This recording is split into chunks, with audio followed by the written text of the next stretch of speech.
नमस्कार विद्यार्थी मित्रों, आज आपने विषय हिंदी में पाठ 8 राजा का हिस्सा तो आ पाठनो अभ्यास આપણે આગળના લેક્ચરમાં કર્યો હતો।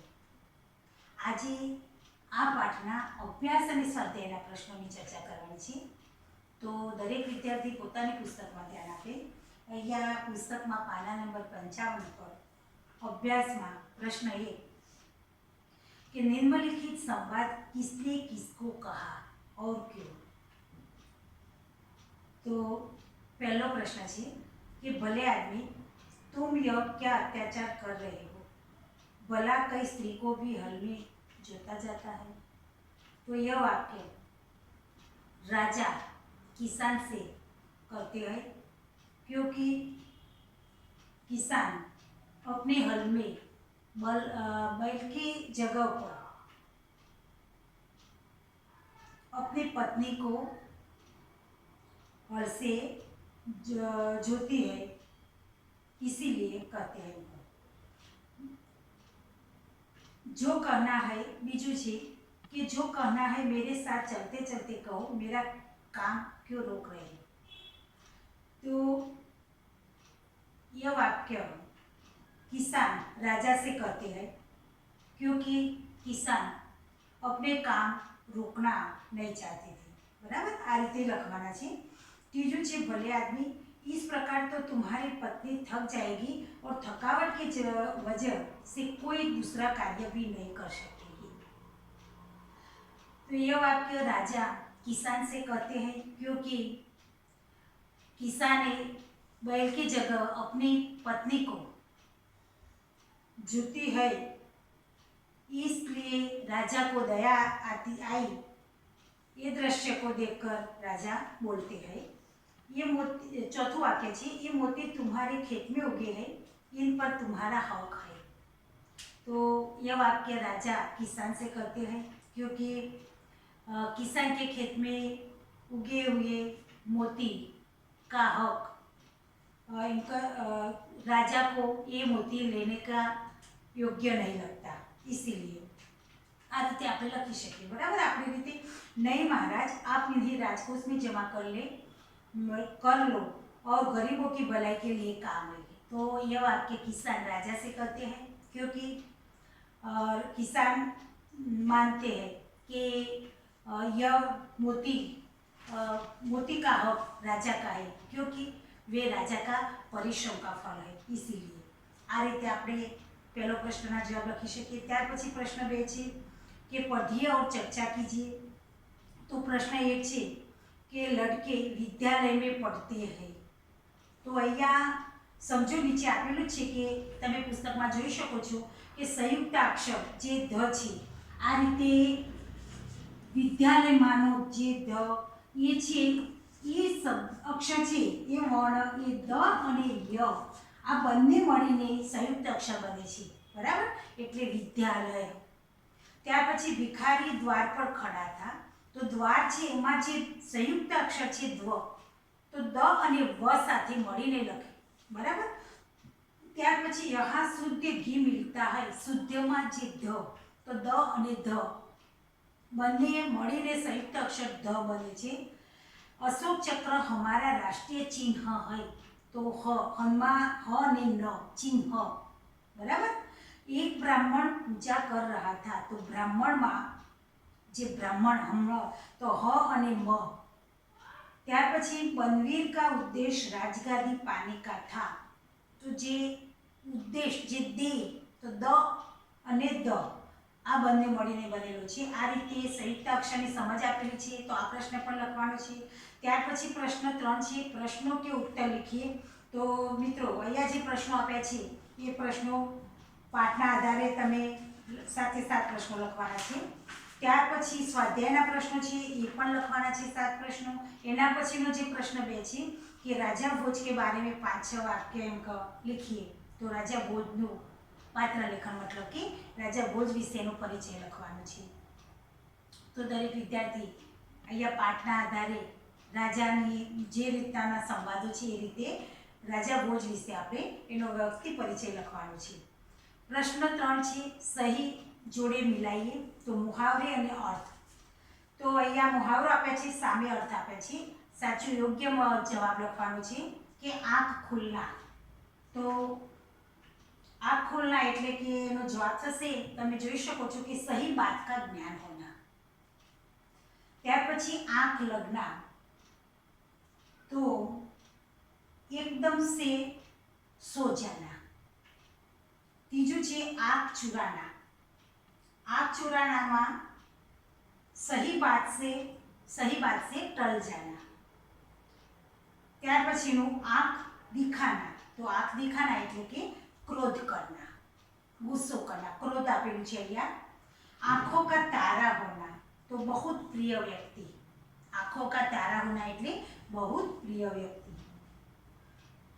आँखों में चमक आना, तो चमक आना એટલે मतलब કે प्रसन्न होना, खुश होना. અહીંયા प्रसन्न होना છે. આ રીતે યોગ્ય જવાબ આપણે લખી શકીએ. ત્યાર પછી પ્રશ્ન 4 છે કે ઉપયુક્ત મુહાવરો કા વાક્ય પ્રયોગ કીજીએ. અહીંયા જે તમે ઉપરના મુહાવરો આપણે યોગ્ય સહી જોડ બનાવી, હવે એ મુહાવરોનું શું કરવાનું છે? વાક્ય પ્રયોગ કરવાનું છે. બરાબર. પ્રશ્ન 4 પણ લખી દેવાનો. પ્રશ્ન 5 કે નિમ્નલિખિત શબ્દ विशेषण है, उन शब्दों का वाक्य प्रयोग कीजिए. અહીંયા જે શબ્દો આપ્યા છે કે એ પ્રજાવત્સલ્ય, બડા, હોનહાર, મીઠા, મહેનતી. બરાબર. તો આ જે વિશેષણ છે એ વિશેષણનો વાક્ય પ્રયોગ કરવાનો છે. અહીંયા ઉદાહરણમાં તો આપેલું છે કે કિસાન કે પાસ એક बैल था. બરાબર. હવે બીજું છે પ્રજાવત્સલ્ય, તો રાજા ભોજ प्रजावत्सल्य था. बराबर. ए रीते પછી बड़ा, तो सोहन साहिल का बड़ा भाई था. होनहार, तो वाह तुम होनहार लड़का है, होनहार लड़का हो. बराबर. आ रीते लखी शकीए. પછી मीठा, तो कोयल की आवाज से बहु, कोयल की आवाज बहु मीठी है. मेहनतू, तो भारत देश में किसान बहुत मेहनती है. आ रीते वाक्य जे विशेषण आपे छे एनुं वाक्य प्रयोग आपणे करी शकीए. त्यार पछी प्रश्न 6 के नीचे दिए गए चित्र का वर्णन कीजिए और लिखिए. अहींया जे चित्र आप्युं छे गामडानुं, ए चित्रनुं वर्णन कीजिए. गांव का चित्र है. बराबर. आ दृश्य देखी અને એમાં જે જે તમે દેખાય છે એ રીતનાનું તમારે ચિત્રનું વર્ણન કરવાનું છે. ત્યાર પછી પ્રશ્ન 7 છે કે નિમ્નલિખિત પરિચ્છેદ का अपनी मातृभाषा में अनुवाद कीजिए. અહીંયા જે પરિચ્છેદ એમ કે જે પેરેગ્રાફ આપ્યું છે એનું ગુજરાતીમાં એમ કે ટ્રાન્સલેટ કરવાનું છે. આનું ગુજરાતી લખવાનું છે.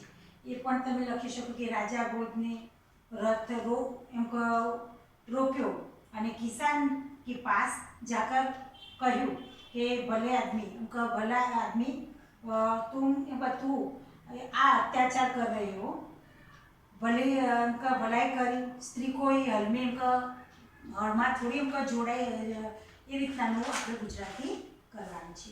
ત્યાર પછી એના પછી બ છે કે અહીંયા જે શબ્દકાળ है એ શબ્દકાળને ક્રમમાં લખવાનું છે. એટલે કે શબ્દકોશ આપણે જે કક્કાવાળી પ્રમાણે ગોઠવીએ છીએ એ રીતે ગોઠવવાના છે. तो अहींया जोई शको छो તમે તમારી પુસ્તકની અંદર તમે સમજી શકો કે સૌથી પહેલું કિસાન આવશે, ત્યાર પછી ખેત, પછી પ્રજા, પ્રસન્ન, ફસલ, बैल, राजा અને સ્ત્રી. બરાબર. આ રીતે આપણે કક્કાવાળી પ્રમાણે અહીંયા જે શબ્દો છે એને ગોઠવવાના છે. બરાબર. હવે આપણે વિદ્યાર્થી મિત્રો અહીંયા અભ્યાસક્રમ પૂર્ણ થયો છે. આગળ જે પાઠનું પુનરાવર્તન 2 છે આપણે, તો આગળ જે પાઠના પ્રશ્નોની ચર્ચા કરી છે એ રીતે અહીંયા પુનરાવર્તન 2 આપ્યું છે એ પણ દરેક વિદ્યાર્થીએ પોતાની નોટમાં લખી દેવાનું છે. પુનરાવર્તન 2 માં જે પહેલો પ્રશ્ન છે પ્રશ્નોના ઉત્તર એ આગળ આપણે સોલ્વ કરાયેલા દરેક સ્વાધ્યાયની અંદરના છે. ત્યાર પછી ખાલી જગ્યાઓ, એના પછીનો અહીંયા કે આમ આમથી એટલે કે અથી શરૂ થતા શબ્દો લખી શકવાના અહીંયા છે. ત્યાર પછી સમાન તુલવાળા શબ્દો, સમાન અક્ષર જોડવાળા, અને पांचवा प्रश्न है कि अपने मित्रों के साथ आप किसी न किसी मेले में गए होंगे तो उसका वर्णन अपने शब्दों में लिखिए। तो आ पण प्रश्न पोतानी रीते विद्यार्थीए लखवानो छे। त्यार पछी प्रश्न 6 निम्नलिखित मुहावरों के अर्थ देकर वाक्य में प्रयोग कीजिए। तो अहींया जे मुहावरो आप्या छे एना अर्थ आपी अने पछी एनो वाक्य प्रयोग करवानो छे। ए आगळ आपणे बे छेल्ला चलाव्या पाठ एना ज छे, सोल्व करावेला ज छे, तो दरेके ए लखी देवाना छे। हवे निम्नलिखित वाक्यों का वचन परिवर्तन करके फिर से लिखिए। तो अहींया वचन परिवर्तन करी वाक्य फरीथी लखवानुं छे कि नदी बहती है तो नदियाँ बहती है, महिलाएं पूजा कर रही है तो महिला पूजा कर रही है, पेड़ पर कबूतर बैठा है तो पेड़ पर कबूतर बैठे हैं, उसने खाना खा लिया, बराबर, उन्हें खाना खा लिया। तो आ रीते वाक्य प्रयोग अहींया वचन परिवर्तन में करवाना छे। त्यार पछी प्रश्न 8 छे निम्नलिखित संकेतों को पहचान कर उनके नाम लिखिए। अहींया संकेत आप्या छे एने ओळखी अने एना नाम लखवाना छे। छेल्ले काव्य पंक्तिनो भावार्थ अहींया जे आगळ आपणे काव्य चलावी छे एनी समजूती समजावी हती एनो भावार्थ अहींया लखવાનો छे અને શબ્દનો વાક્ય પ્રયોગ કરવાનો છે। આ દરેક શબ્દ આપ્યો છે એનો વાક્ય પ્રયોગ કરવાનો છે, બરાબર। તો દરેક વિદ્યાર્થી મિત્ર આજે અહીંયા હિન્દીમાં આપણે અભ્યાસક્રમ પૂર્ણ કરી દીધો છે। લેસનમાં આજે હું તમને આપું છું કે છેલ્લું લેસન છે આપણું આ પાઠ 8ના અભ્યાસના પ્રશ્નો,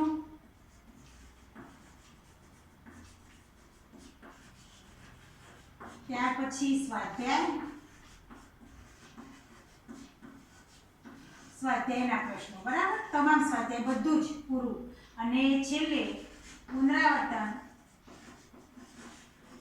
2।